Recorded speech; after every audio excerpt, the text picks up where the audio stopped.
Bonjour à tous. Il y a 2 semaines, j'ai écrit un article sur le site Travailler à domicile qui s'appelle « Les avantages du coworking à domicile ». Et dans cet article, je parle d'un site qui s'appelle cohome.in. Ce site est une sorte de Airbnb dédié au coworking à domicile. Aujourd'hui, j'ai le plaisir d'interviewer Laura Choisy, qui est la cofondatrice du site cohome.in. Et donc Laura va répondre à toutes mes questions et comme ça vous allez pouvoir savoir un petit peu plus que c'est que ce site. Salut Laura et merci de répondre à cette interview. Peux-tu nous présenter le site cohome.in et quels services il propose? Bonjour Raphaël, merci beaucoup de m'inviter à répondre à toutes tes questions. Ce sera avec grand plaisir. Alors, le site de Cohome est un projet qui va permettre à toute personne travaillant de chez elle, que ce soit des freelances, des entrepreneurs, des étudiants ou des demandeurs d'emploi, de travailler directement chez l'habitant.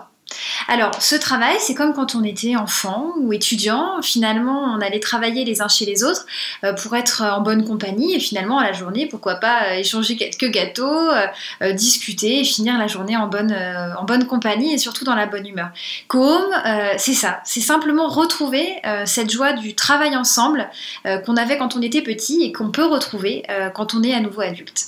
Alors selon toi, quel type de personnes sont susceptibles de s'intéresser aux services proposés par le site cohome.in? Les personnes qui sont susceptibles de s'intéresser à Cohome, forcément, ce sont les freelances, les entrepreneurs, les demandeurs d'emploi, aussi les artistes ou encore les étudiants. Finalement, toutes les populations qui travaillent de chez elles, la plupart du temps isolées. Ça concerne aussi forcément les travailleurs télétravailleurs, donc les travailleurs qui sont salariés, mais qui ont l'habitude de travailler de chez elles de manière très régulière et qui peuvent ressentir à la longue une certaine solitude, voire isolement. Alors Laura, peux-tu m'en dire un tout petit peu plus sur toi, sur ton parcours entrepreneurial? Comment t'es venue cette idée de créer le site cohome.in? Qu'est-ce qui t'a inspiré en fait? Alors en fait, mon parcours, moi j'ai été salariée pendant quelques années en agence de communication web, spécialisée dans le secteur de l'économie sociale et solidaire et des structures associatives de type ONG. Alors, en 2014, j'ai eu la possibilité de rejoindre un projet d'entrepreneuriat social pendant 6 mois. Au-delà de mon salariat, j'ai travaillé avec une équipe le but du projet était de créer un job board pour les emplois à impact positif, donc tous les métiers de l'économie collaborative, économie sociale et solidaire, les métiers du développement durable, associatif, etc. Et finalement, j'ai décidé de quitter le projet pour de multiples raisons, mais en 2014, finalement, on était en septembre et je me suis dit, bon bah voilà, j'ai commencé à mettre un pied dans l'entrepreneuriat, j'ai plus envie d'être salariée, alors j'ai posé ma démission et je me suis retrouvée en freelance en janvier 2015.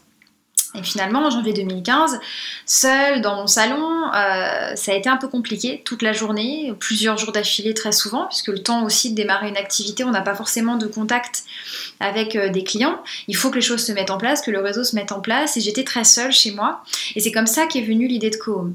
Finalement, j'aurais voulu aller dans des espaces de coworking, mais ces espaces de coworking étaient malheureusement assez chers, entre 300 et 400 euros étant à Paris. J'avais pas la possibilité de débourser un montant aussi important. Au-delà de l'aspect financier, il y avait aussi le côté assez anonyme de ces espaces, puisque finalement, ces espaces ont beaucoup de gens. Quand on n'y va pas tous les jours, il est difficile de créer du contact, et je les trouvais assez bruyants, au-delà d'être assez loin de chez moi. Alors que j'habite en Île-de-France, et pour d'autres villes de France et dans le monde, les espaces de coworking ne sont absolument pas partout. Donc c'est comme ça qu'est né le projet Cohome, et finalement depuis mai 2015, je m'y consacre à 100% de mon temps. Je fais parfois encore quelques petites missions assez marginales qui m'occupent quelques heures par-ci par-là dans le mois pour des ONG ou pour le milieu de l'économie sociale et solidaire. Quelles difficultés majeures as-tu rencontrées en montant ce projet? Alors, les difficultés majeures que j'ai rencontrées en montant ce projet, c'est une très bonne question. Je pense que rencontre régulièrement, c'est déjà les sceptiques qui ne comprennent pas forcément déjà l'ambiance de l'économie collaborative, à qui il faut expliquer le projet encore et encore. C'est aussi les difficultés financières, puisque finalement, monter un projet de cette ampleur-là, ça demande énormément de temps, certes, et j'ai la possibilité d'en donner, mais ça demande aussi de l'argent pour qu'on puisse parler de nous plus vite. Donc forcément, trouver de l'argent, ça peut être aussi très compliqué.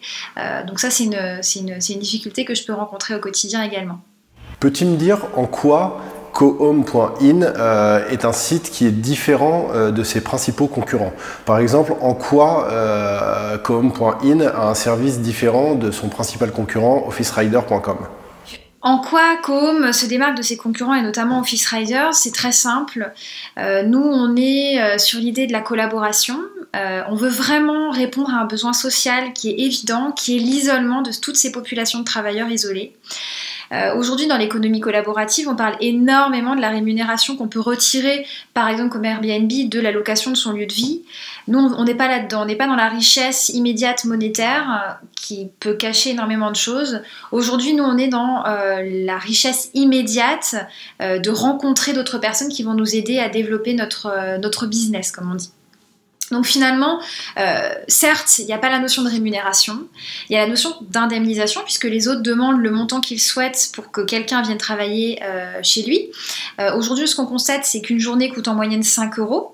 Il y a 1 € qui est reversé à Cohome, c'est l'idée de l'euro symbolique de participation aux frais, puisqu'on a des frais forcément et il faut qu'on puisse les assurer derrière. Et voilà, les autres demandent le montant qu'ils souhaitent. Donc nous, on leur dit, alors voilà, vous êtes dans une situation d'isolement, vous n'êtes pas les seuls, il faut qu'on puisse chacun répondre à un besoin de société, il faut qu'on y mette tous du nôtre. Et ça passe aussi par le fait que la richesse que vous allez en ressortir va être d'obtenir une indemnisation plutôt qu'une rémunération. Et c'est comme ça qu'on crée une société qui a plus de valeur, qui a plus de lien social, plus de mixité, parce qu'on, pour une fois, on ne met pas l'argent au cœur de la transaction entre humains. On est plutôt dans la génération de valeur humaine. Alors il me semble que le site va bientôt être lancé. Peux-tu me dire quels sont tes objectifs pour le site en termes de nombre de visites et de nombre d'inscriptions à court et moyen terme? Alors le site est lancé depuis le lundi 7 mars, donc on invite chaque personne n'importe où dans le monde à s'inscrire. Il suffit simplement de se créer un compte et à partir du moment où vous vous créez un compte, vous êtes le premier utilisateur de la zone géographique où vous vous trouvez. Aujourd'hui, nous ne sommes que 2 sur la création du projet. Nous avons donc besoin du maximum de soutien, de relais et d'aide pour faire connaître le projet. Il ne faut pas hésiter à en parler autour de soi. Nous, on fait notre maximum, mais le gros finalement sera fait, le gros du travail sera fait par les utilisateurs qui auront envie de se servir du site, d'y revenir et surtout d'en parler autour d'eux pour nous aider à créer la communauté. Alors en termes de volume d'inscrits, je vais avoir un peu du mal à répondre à ta question puisque l'idée, ça s'intéresse à en tout cas parle à des millions de gens. On espère pouvoir toucher au moins 10 000 personnes avant la fin de l'année 2016. J'espère beaucoup plus, mais le temps nous dira effectivement si les gens sont satisfaits de l'idée, du service et s'ils ont effectivement envie de s'en servir et d'en parler autour d'eux. Alors il existe déjà une communauté cohome.in, il me semble. Est-ce que tu peux nous citer, Laura, s'il te plaît, des commentaires de certains membres de cette communauté qui commencent à profiter des services que tu as mis en place? Alors il existe déjà une communauté qui existe depuis plusieurs mois avant même le lancement du site, qui était une communauté sur un groupe Facebook qui a permis de tester l'idée des annonces, savoir si les gens avaient facilement confiance, dans quelle situation, quel montant ils mettaient, etc. Donc on a pu faire un test de plusieurs mois avec 300 personnes environ.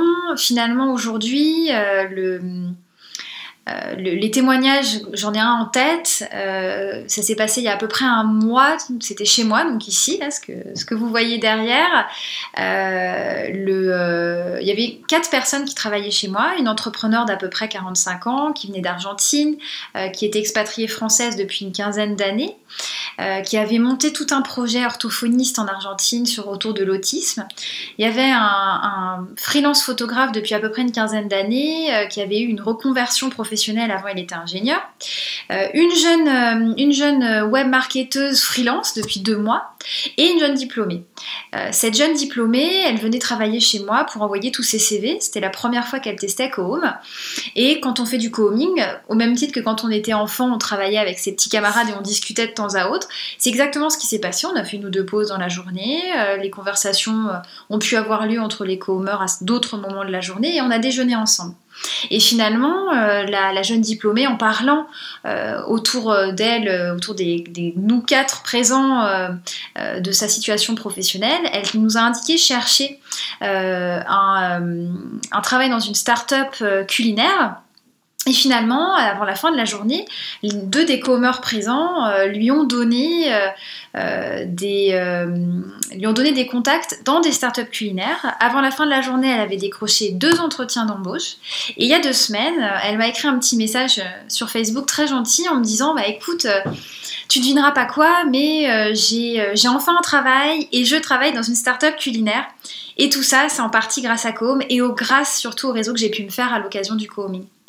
Donc voilà, ça c'est typiquement un témoignage que j'espère voir se développer de plus en plus, puisque Co-Home c'est ça, c'est la mise en relation, c'est la création de liens, c'est la proximité entre les utilisateurs et surtout la création de confiance.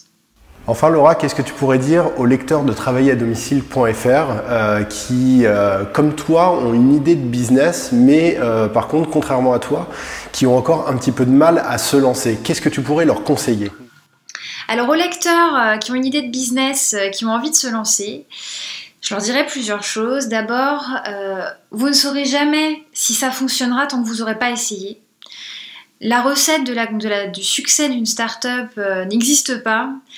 Tout va résider dans le travail, l'énergie et l'incarnation que vous aurez de votre projet. Donc il ne faut pas hésiter à tout donner, à y mettre son cœur, son âme et tout son temps pour que ça fonctionne. Alors ensuite, il ne faut pas oublier quand on fait une étude de marché, souvent l'étude de marché nous fait toujours dire ce qu'on a envie de voir, donc il faut être très prudent. Alors pour être prudent par rapport à ça, il ne faut pas hésiter à aller d'abord s'adresser aux potentiels futurs utilisateurs. Parce que si vous n'arrivez pas à trouver de vrais utilisateurs, c'est que même si votre étude de marché vous dit qu'il y a le marché, c'est qu'il y a de fortes chances qu'il n'existe pas ce marché. Donc il faut le confronter, il ne faut pas avoir peur d'en parler, au contraire, plus vous en parlerez, plus vous aurez de retours sur votre idée et plus vous pourrez progresser vite.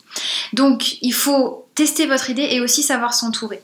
Il faut savoir s'entourer de ses proches, de ses amis, qui vont être un réel soutien moral quand vous aurez des coups de mou, ce qui arrivera forcément, même si je ne vous le souhaite pas, il y a toujours des moments où l'ascenseur émotionnel est un petit peu difficile, puisque quand on est entrepreneur, c'est le quotidien des hauts et des bas. Donc il faut bien s'entourer, y croire et continuer à se battre quand les choses se corsent. Voilà, donc en tout cas, rester positif et avancer dans la réalisation de ses rêves. Voilà, c'est la fin de cette interview qui a été réalisée en différé et à distance en fait il y a quelques temps. Donc c'est pour ça que l'image change légèrement. Cette interview donc de Laura Choisy, qui je vous le rappelle est la cofondatrice du site co-home.in.